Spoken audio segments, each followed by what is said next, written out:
तो डेफिनेटली पाकिस्तान ने south Africa ODI series win की, व्हाइट वॉश किया साउथ अफ्रीका को साउथ अफ्रीका के मैदानों में। एक बहुत बड़ी विन है, एक बहुत बड़ी बात है, लेकिन इसके बाद जो है वो मुकाबला थोड़ा सा डिफिकल्ट है बिकॉज टेस्ट होने जा रहा है। टेस्ट में हमारे पास ऑप्शंस तो बहुत बेहतरीन है, सऊद शकील भी हैं, शान मसूद भी है, लेकिन देखना यह है कि बाबर आजम, रिजवान क्या टेस्ट के मुताबिक जिस तरह से हमें उनकी फॉर्म नज़र आई ओडीआई में तो बहुत बेहतरीन थी, लेकिन क्या टेस्ट के अंदर भी उसी मोमेंटम को कायम रख पाएंगे या नहीं, बिकॉज उन्होंने ओडीआई में भी तकरीबन टेस्ट की तर्ज की क्रिकेट जो है वो खेली है। डॉट बॉल्स काफ़ी सारे खेले, क्रीज ऑक्यूपाई करने की जो है भरपूर कोशिश की, लेकिन यही अंदाज हमें टेस्ट में चाहिए। अगर टेस्ट में वही सब दोहराया जाएगा, लाइक एक बॉल पर डक हो जाए, आउट हो जाए, गोल्डन डक हो जाए, तो वो चीज़ें हमें जो है वो नहीं चाहिए। स्पेशली अगर अब्दुल्ला शफीक की बात की जाती है तो अब्दुल्ला शफीक मुसलसल डक का शिकार है। ओडीआई में भी आपने गुज़िश्ता टेस्ट में भी देखा, एक आधे मैच में अच्छी परफॉर्मेंस दे देना is not the solution. So we have to focus on that कि कौन सा ऐसा प्लेयर है जिसकी जगह दबाई जा रही है और एक प्लेयर को मौके दिए जा रहे हैं, जबकि हमारे पास नेक्स्ट डेफिनेटली हमारे पास एक बहुत बड़ा टूर्नामेंट है जो कि चैंपियंस ट्रॉफी है। So we have to manage all that things. इसी के साथ गुफ्तगू का सिलसिला जारी करते हैं। मेरे साथ मौजूद हैं ज़ीशान राना साहब, आप सबके favourite sports analyst, sports journalist. अस्सलाम वालेकुम, कैसे हैं आप? वालेकुम Meerab, I am fine, I hope and wish you a speedy recovery, get well soon. Thank you so much. बस मौसम कुछ ऐसा है कि तकरीबन बहुत सारे लोग इस वक्त जो है वो गुजर रहे हैं इस चीज़ से, but I am trying my best to convey my best to you. So सबसे पहले तो ज़ीशान साहब मैं आपसे जानना चाहूँगी कि मैंने अभी इंट्रो में भी जिक्र किया अब्दुल्ला शफीक का, और हमारी नेक्स्ट जो टेस्ट सीरीज़ है हम देख रहे हैं साउथ अफ्रीका एक बहुत अच्छी टीम है, और डेफिनेटली जो मिस्टेक्स उन्होंने ओडीआई में की हैं वो नहीं चाहेंगे कि वो सेम मिस्टेक्स दोहराएं टेस्ट के अंदर। So don't you think we should think about Abdullah Shafique? हाँ, एक्चुअली मीरब आपको बताऊं, अब्दुल्ला शफीक के लिए बेस्ट ऑप्शन ये है, उसी के फेवर में जाएगा कि he needs to be put back to the domestic circuit और हाई परफॉर्मेंस सेंटर में जाए वापस। अपनी जो टेक्निक जहाँ पर फ्लॉड हो रही है, जहाँ इसके पैर जैम हो रहे हैं, जिसकी वजह से इसकी फोर्स स्ट्रोक हो रहा है towards slips and he is not carrying on to the momentum, तो बेहतर तो ये है कि instead of beating the mistakes of our past, जहाँ हमने प्लेयर्स को बैड फॉर्म में खिला के उनका कॉन्फिडेंस खराब कर दिया, तो we need to put him to rest for some time, ताकि वो वापस अपनी टेक्निक को फिट करे and then comes back to the team. Because एक बंदे की जब फॉर्म नहीं लग रही होती ना, तो उसका नेगेटिव इंपैक्ट पूरी टीम में जो है ना, नेगेटिव एनर्जी ट्रैवल कर जाती है। बिल्कुल। So at this point in time जब पाकिस्तान टीम अपने अप पे है और हिस्टोरिक अपनी एक अचीवमेंट ली है, 3-0 बीट किया व्हाइट वॉश के साउथ अफ्रीका को, चूंकि आपने बड़ा अच्छा बात की कि ये टेस्ट मैचेस जो है ना एक अननोन टेरिटरी है पाकिस्तान के लिए, पर्टिकुलरली साउथ अफ्रीका। उसमें ऐसा है कि last 15 matches that we played away, यानी कि इन साउथ अफ्रीका 12 हम हारे हैं, और उनमें से एक स्प्लिट दे दूं तो काफी मैचेस 3 मैचेस 200 प्लस की लीड से हारे हैं, फिर 5 मैचेस हम 7 विकेट्स एंड प्लस से हारे हैं उनसे। सो इन दिस सर्कमस्टांस जब हमारा टॉप नॉच बॉलिंग अटैक था, जब वसीम और राकिब होते थे, तब भी लास्ट 2 विकेट्स ने 93 रन का स्टैंड दिया था। तो हमारे लिए साउथ अफ्रीका एक डिफिकल्ट जो है ना वो जगह बनी हुई है। अब हमने उसके ऊपर जाना कैसे है, इसके लिए हमें जरूरत एक चीज की है कि पाकिस्तान की टीम अपने जो बाबर और रिजवान की आपने जो बात की है, बाबर नीड्स टू इंश्योर कि पाकिस्तान की बैटिंग लाइनअप जो है ना उसके इर्द गिर्द रिवॉल्व करे। We not asking for 100, we are asking Babar to maintain his form and ensure कि 2 से 3 पार्टनरशिप हमारी लगे। Unless we strike that, South Africa are the top most teams in the world. Zishan Saab, I totally agree with you, especially if I talk about the stats you have mentioned were very important. हमें देखना है कि previous हमने जो matches खेले हैं उनमें हमने क्या किया है, and as you have mention about Babar and Rizwan's partnership, तो मैं इसमें एक चीज़ ऐड करना चाहूँगी कि जब हम एग्जांपल लेते हैं दूसरे कंट्रीज़ की, तो आप देखिए कि इंग्लैंड जब खेल रहा था शुरू में, उनके भी जो बैटर्स हैं उनसे हमें यही उम्मीद होती है कि उनकी पार्टनरशिप लग गई तो उनको आउट करना मुश्किल हो जाएगा। यही चीज़ इंडिया के लिए भी होती है, यही चीज़ ऑस्ट्रेलिया के लिए भी होती है, and same goes with South Africa as well. अगर उनके ओपनर्स की पार्टनरशिप लग जाती है या शुरू के जो 4 उनके बैट्समैन हैं अगर वो रुक जाते हैं तो फिर आपके लिए स्कोर कंट्रोल करना मुश्किल हो जाता है। और अभी पाकिस्तान के पास, हमारे पास इस वक्त सिर्फ साइम अयूब एक ऐसा प्लेयर है, आई विश के उनको मतलब कोई ईवल आइज उनकी परफॉर्मेंस को रोक ना सकें, but the way he is performing, he is the only player right now जिन पर हम रिलाई कर सकते हैं as he can make runs for us. लेकिन नेक्स्ट किसके ऊपर हमें उम्मीद हो सकती है कि जो पार्टनरशिप बना सकता है? मैं आपकी बात से टोटली एग्री कर रहा हूँ, बिल्कुल जी। अल्लाह से नजर से बचाए साइम को। फॉर नाउ कंटेम्प्रेरी क्रिकेट में अगर आपके पास कोई काउंटर पंच बन रहा है आहिस्ता आहिस्ता, तो वो सिर्फ साइम अयूब ही बन रहा है। You are absolutely right and I agree. हमने ये चीज देखनी है कि उसके अलावा हमारी टीम में कौन से प्लेयर्स खेल सकेंगे।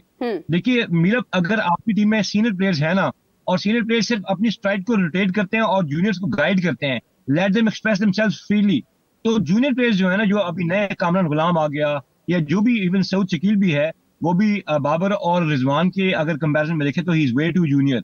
तो अगर ये दोनों बंदे एंकर का रोल प्ले करेंगे, पर्टिकुलरली बाबर, मैं किसी पर्सनल माइलस्टोन पे बाबर की बात नहीं कर रहा, बाबर की इंपॉर्टेंस ऐसी है जैसे कि जो रूट जो है ना, जो रूट कम से कम अपनी टीम को अपने इर्द गिर्द रिवॉल्व कराता है।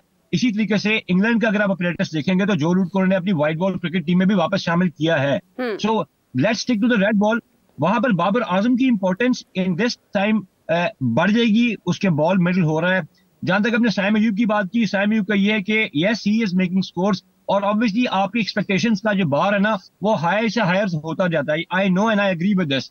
इसमें एक पॉइंट जरूर अंडरस्टैंड करना है, someone needs to go and tell Saim Ayub के अगर आपने 50 किए तो आपने you have to make it a big 50।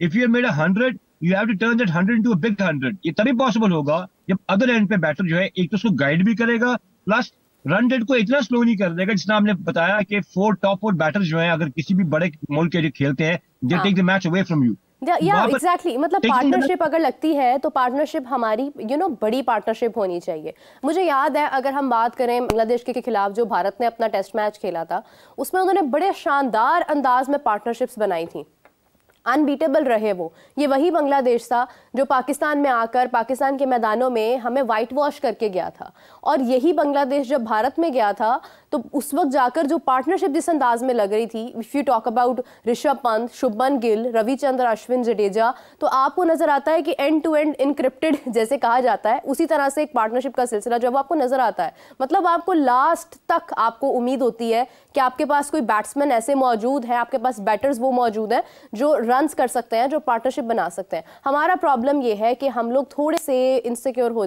जाते हैं about to manage the crease, मतलब क्रीज ऑक्यूपाई करने के लिए हम थोड़ा सा ये सोचते हैं कि टेस्ट है तो बस इस पे रहना हमारे लिए इंपॉर्टेंट है। आई रिमेंबर इमामुल हक, जो उन्होंने ऑस्ट्रेलिया के खिलाफ स्लोएस्ट क्रीज ऑक्यूपाई की थी, it was the 50 I guess, and it was the slowest 50।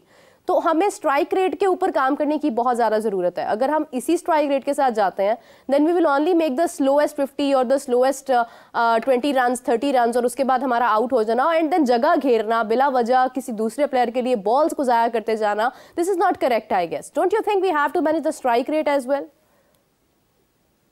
मेरा बहुत एक्सीलेंट एनालिसिस, आपने बहुत सही बात की। I was about to refer to this one.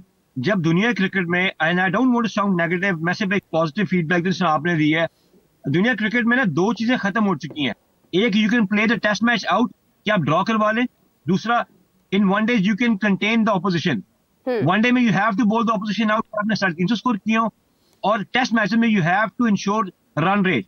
Pakistan 3.15 पे 12 पे ऑपरेट कर रहा है रन रेट के हिसाब से, जबकि दुनिया की जो टॉप नॉच टीम्स हैं जो कि अभी पाकिस्तान के लिए एक लंबा रूट है लेने के लिए, वो 4 समथिंग पे ऑपरेट करती हैं at any session, at any given point in time. कहीं ना कहीं पे 6, 5, 5.5 पे भी चली जाती हैं।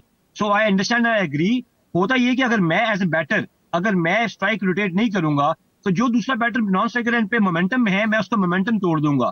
जब मैं उसका मोमेंटम स्लो करूंगा या तोड़ूंगा, उसका फोकस आउट हो जाएगा, and that will result in concentration lapse. Since we are not zoned in, तो इसकी जरूरी है कि हमारे batters, no matter what the situation of the match is, they need to keep clicking the run board. Score board चलेगा तो opposition पे pressure आएगा, उनके वो जो सिंगल्स लीक आउट करेंगे उससे आपके स्ट्राइक रोटेट होगी, और आपकी दोनों जो पार्टनरशिप है ना, उसका एसेंस ये होता है, if someone has made 60 out of 100 partnership, दूसरे ने भी 40 की हो, और कांस्टेंट रोटेशन ऑफ स्ट्राइक हो। If Pakistan sticks to this basic principle in terms to the modern day cricket, then I'm sure then we are in for a good test match. We require 3 decent partnerships and 2 very good spells, and I'm sure अगर ये decent partnerships लगती हैं, आप हमेशा देखिएगा, it's always primarily आपकी batting जिसने falter किया है साउथ अफ्रीकन कंडीशंस में। मेरा ख्याल है हमारा रिकॉर्ड ऑस्ट्रेलिया में तो अच्छा नहीं था, यानी टेस्ट मैचेस में हमारा साउथ अफ्रीका में मेरे ख्याल से उससे भी करीबन वर्स था। लेकिन दिस टाइम अराउंड जो पाकिस्तान टीम अभी जिस अप पे है, जिस मोमेंटम पे है, even this is a test match series, it's very important for the Pakistan team to carry on the momentum of the victory। जिस तरीके से इंग्लैंड में हैरी ब्रुक खेलता है, जो रूट के गिर खेलता है, ऑली पॉप खेलता है, जैक क्रॉली खेलता है, हमारी उसकी बैट फॉर्म है। इसी तरीके से if your batter start clicking, उनका पिवट क्या है, न्यूक्लियस उनका रूट होता है। इंडिया में न्यूक्लियस क्या चीज होती है, यूजुअली इट इज विराट जो कि न्यूक्लियस बनाता है, या फिर पंट है वो न्यूक्लियस बना लेता है। आपने मेंशन किया जडेजा की पार्टनरशिप और अश्विन की पार्टनरशिप। न्यूक्लियस देखिए, न्यूक्लियस जो है ना एक सेंटर होता है, एटम का सेंटर जो है ना न्यूक्लियस पता है, heart of the team, core of the team.